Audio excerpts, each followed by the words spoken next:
So then the second problem is what he labels the experimental method. So Hume has his fork method.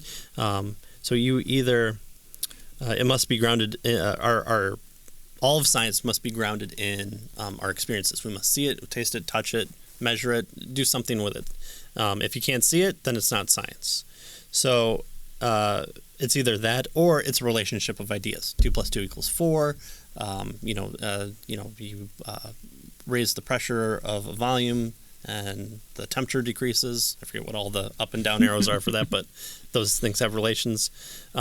So if that's the case, and again we're physical beings and we're looking at Hume's fork here, I am lying. Where does that fall within Hume's fork? So it either must be a fact. So I am lying. Is that a fact? Can I see it, taste it, touch it? Well, there are consequences for me stating that you can say, well, that doesn't match what you're saying.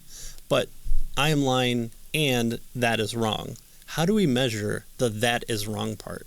Or how is it a purely relation of ideas? Right. It seems like it doesn't. If you're trying to eat soup with a fork, it's not staying on.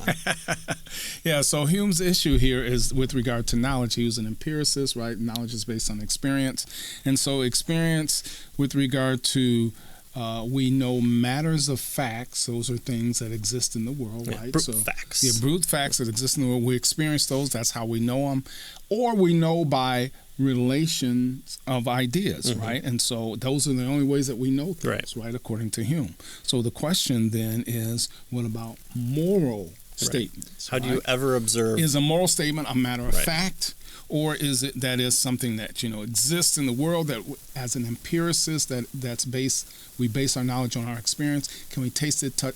Empirical experience, right? Our sensations. Do we taste it, touch it, smell it? What does lying taste like, right? If you tripped over it and stuff, would it hurt your toe, right? Is it a matter of fact, something that we see in the world? Or is it a relation of ideas, right? Like mathematical concepts or logical, laws and that sort of thing. It doesn't seem to be either. Right. Either of those. Can I do a probability that I will lie? Is that possible? Yeah.